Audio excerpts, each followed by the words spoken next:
Wizards, welcome back. Now, behind the scenes, I've been getting asked a ton of questions when I've been showing you guys a little bit more stuff with night vision illuminators and with different night vision housings.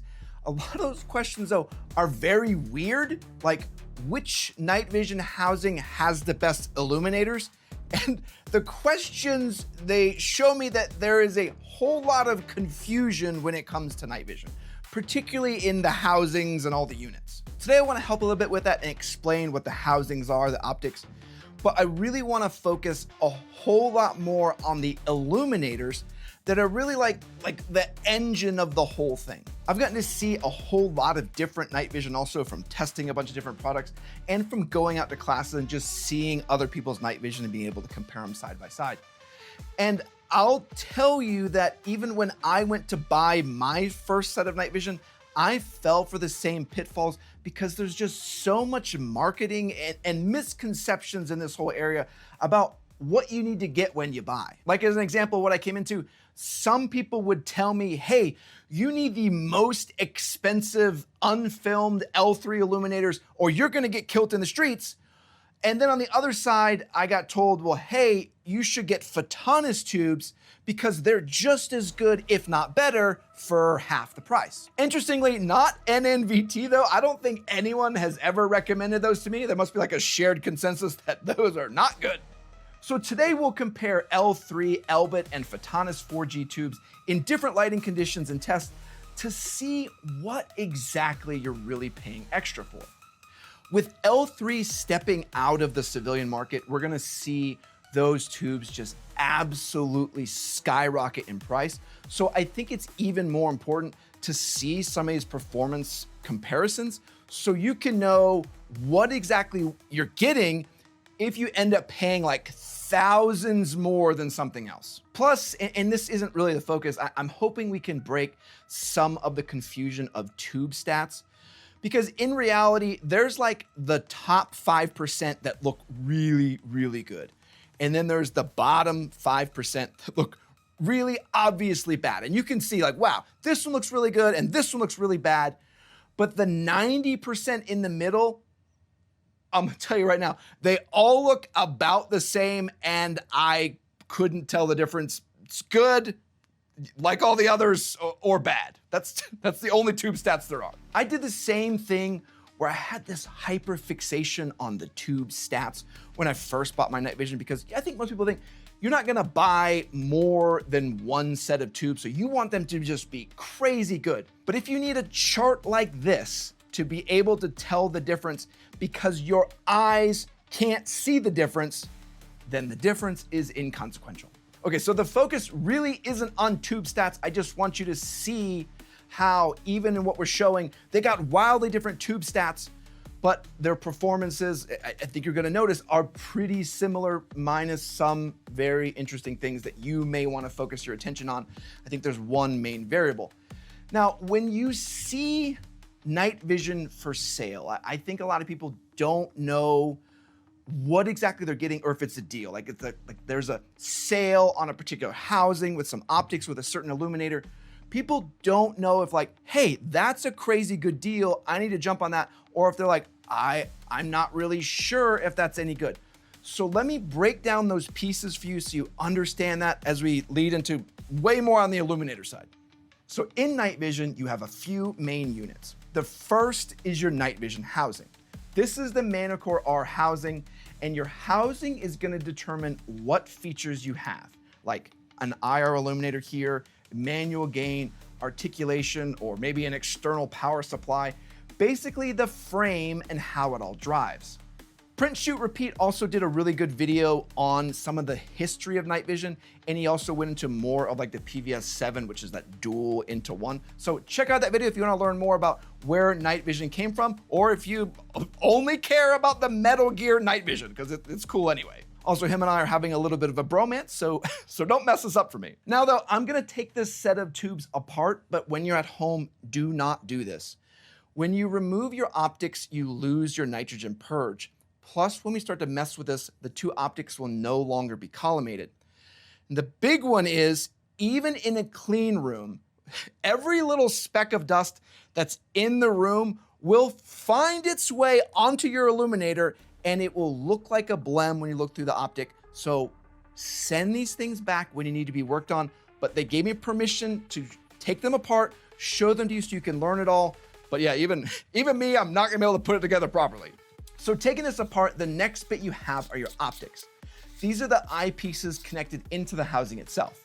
Two examples I have are the standard Carson mil-spec glass that is a bit more heavy, or the RPO 3.0 that is lighter but also more expensive.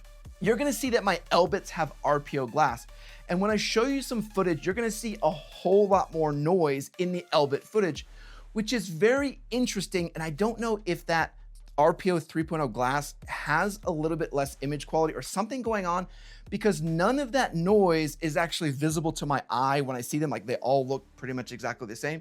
So I don't know if there's something odd going on with the RPO glass and making the noise show up more when you connect into your camera. That's kind of my long-winded way of saying, if you're ever recording through your night vision, just use mil-spec glass. Hell, I'll say 99% of you, just use Carson mil-spec glass. You're gonna be super happy with it.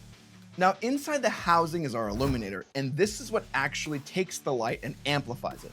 This is the part that gives us night vision. The housing just carries the illuminator and gives the features, and the optics just gives you a way to see it. But the illuminator is what is making the magic happen. So now you may hear somebody say, oh, I have a katana with mil-spec glass and L3 tubes. And then you can kind of break those three things down and be like, oh, okay, I understand what you have now. But much like we alluded to at the beginning, the housings can give you very, very different features at different price points. And the illuminators can come with widely different prices that some of them seem a little bit crazy. And the whole point of this video is to test those illuminators to see if that performance justifies that huge jump in cost. So we're gonna find out, but first, sponsor love. Today's video is sponsored in part by Nocturn Industries. Nocturn takes night vision to the next level with their all-new ruggedized Talon monocular.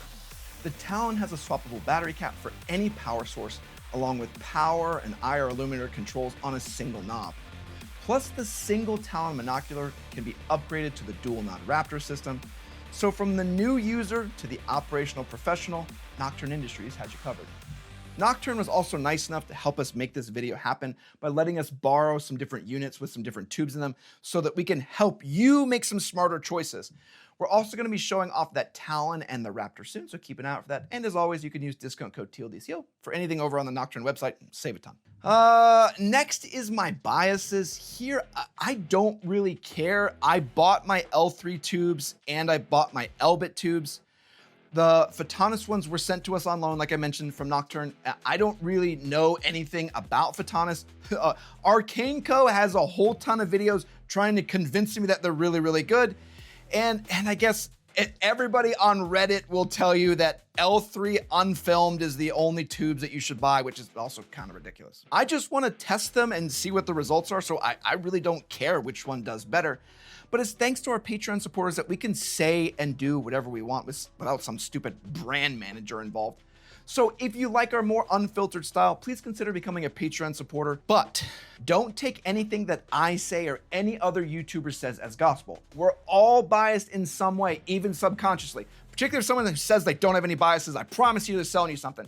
Do your own research so you can be the most educated consumer possible. All right, now you guys are all up to speed on the housings, optics, and illuminators and all that, and all the lawyers are happy. So let's do our first test.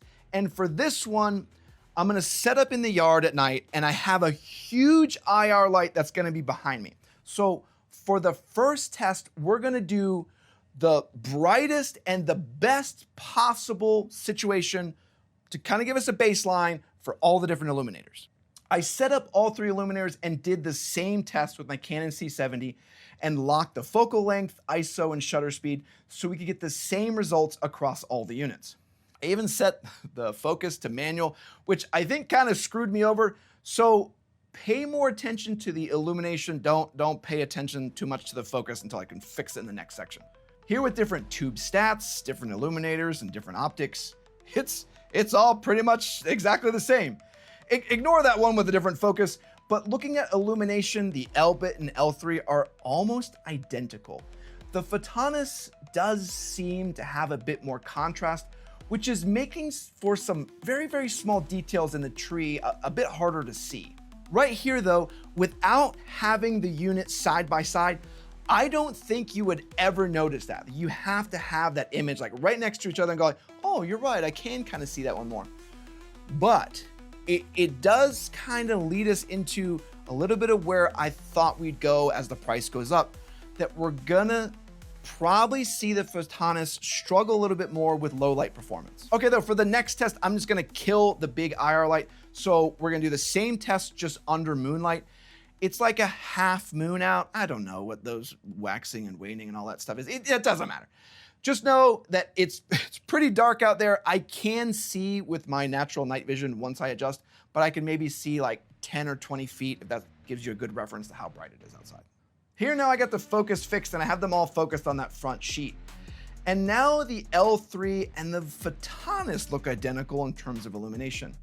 The Elbit seems to be a bit brighter and bringing up more details in the background. In terms of natural lighted illumination, it seems like the Elbit is first, followed by the Phontis, and then the L3 in last. Now I mentioned this at the beginning, you're probably noticing a lot more of that noise in the Elbit. And it's so interesting because from a stat standpoint, the Elbit's like a 30 or 31, and the L3 is like a 32 or 33. So there's not a huge difference. And none of that is actually perceivable to the naked eye. So I'm just very curious, as I said before, if it's that RPO glass and camera combination that's making some of the noise show up like that. I also don't have the stats for the Phontis 4G, but if I had to guess, it's close to the L3 in terms of SNR, but with the same 72 line pair resolution as the Elbit, which actually makes it the best unit in terms of FOM at around 2250 or 2300. I think it really sends it home because number one, we had to have all these tubes side by side and really analyze them to be able to even tell the difference. And also number two, the tube with the best FOM is actually not the best tube when we do all of our tests. So FOM isn't the end all be all. Okay, small off topic moment because I did say I would talk a little bit about like tube stats. This is particularly for you new users out there. If you're gonna only focus on one stat, like one above them all, really focus in on SNR. That's the main one that's gonna make sure your tubes just look great. This is a great example because if you have a high resolution but low SNR, you'll get something like how the Elbit is showing up with that snow all over. A low resolution with high SNR is much like our L3, and the Phontis has a little bit of both, but a higher SNR would have actually made it a bit cleaner. So hopefully that helps when you go to look at tubes and kind of prioritize stats. But here's the thing I want you to remember. All the tubes we're showing you today, very like wildly, like in terms of thousands from what they cost in prices, but the performance, we basically have to blow them up in 4K and put them side by side to even be able to tell a difference. So it brings us back to this question. Would they all work well at night under Moonlight? Yes. And I actually think the cheaper units perform a little bit better in this application. Now moving to another test, one thing that I heard was that the Phontises were a whole lot better with autogating. So what I did is I put a big ass bright light out there to the left so we can see what happens when we kind of move through some mixed light application and see how the tubes autogate and if there's any difference at all. Testing this, I thought they did pretty much identical again. The bright light basically blinds you and the autogating cuts out everything besides the bright light. If we get super picky, the Phontis actually cuts the light more than the other illuminators, but also doesn't bloom the image nearly as much. So I think this test in this argument is kind of bunk. If you're buying a Phontis tube just for the autogating performance, don't do that. There's no difference at all. They're all identical. They performed exactly the same. One thing I also heard about is the Phontis is sometimes also said to have a ghosting effect with bright lights called phosphor persistence, but looking at this, I didn't notice that at all. I think in this test, we can sum it up pretty easily. If there is a difference in autogating and in ghosting, it is so inconsequential that we've already wasted far too much time even talking about it. And I'm sure some min-maxer is gonna comment down below about how he actually counted the pixels and all this, or some sort of other ridiculous nonsense. Yeah, there's a difference, but no, it doesn't matter. You can't tell, I can't tell, you can't tell, doesn't matter. So things have been pretty much the same, minus a few different things. But let's go inside now, and I'll open up the windows so we only have that moonlight coming in. That's gonna be the only light coming into this room. And let's see what that performance does across all the different illuminators. Because I really do think, along with all of you, this is where we're gonna see what you paid for. Yeah, just starting indoors, oof, the Phontis just nosedives. Where the Elbit and L3 perform well to see the keyboard and other smaller items in this pitch black room, the Phontis can barely pick up anything. Even on the wall with some batteries being charged, the Phontis can barely even make out what is going on, whereas the other two units are pretty much on par with one another. I'll say that I even tested it myself too. I could put each one of the units on and walked around the room. The L3 and the Elbit were really easy to still maneuver, even when it was almost pitch black in here. The Phontis I could not see. I couldn't even properly maneuver the room. So I hate to say, guys over at Arcane, the Phontises just do not perform nearly as well in those low light situations. Now though, that's all of our tests, and we can go back to the starting question of like, do you get more when you pay more? And listen, the answer is yes, but that comes with a massively huge asterisk, because that answer is, that is ridiculously misleading. I say that because from a performance standpoint, they're all almost identical, with wide differences in price, but very, very small differences in real life performance tests. It wasn't until we went into the darkest spaces did we start to see where the Phontis started to deviate, but I felt like the Elbit even performed a bit better than the L3 in almost everything. Now, our L3 is thin filmed, and yeah, I could have gotten that in the filmless, and you would have gotten even more of that low light performance.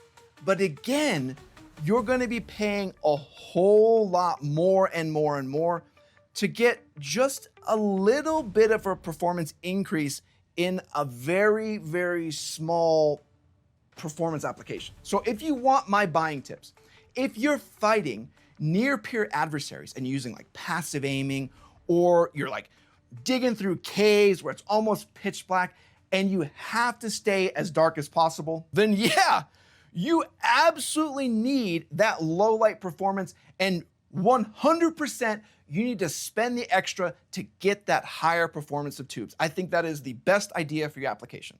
But if you're using your night vision tubes for like night vision classes, going out on hikes, or going to the range and using your IR illuminator like the rest of us, then no, I don't think you should spend the extra on some of these crazier tubes. Like maybe get some of the middle range tubes, because you're just far less likely to be able to use that extra performance that you paid for, because it's in such a niche application. But I hope by seeing this and seeing these tubes compared, you know a little bit more about what tubes you want to buy based on your use case, and how all of them they're all pretty much the same. But I want to say big thanks to Nocturn for letting us borrow these units once again. It was thanks to them that we could actually make this video possible, and I learned a whole lot, and now I kind of know that I think Elbit is the tier of tubes that fit me best. But I want to say thanks to all of our Patreon supporters and our YouTube members. You make it possible we can make videos like this, test equipment, and come back and tell you where your money can be best spent, or where you should spend it. And I want to say thanks to everyone that likes, comments, and subscribes. Comment down below what you think the best tubes out there, or the best bang for your buck. We don't want to hear about NNVT. Don't even bother putting that down. I don't want to hear about it. All right, everybody, let me know. We'll show.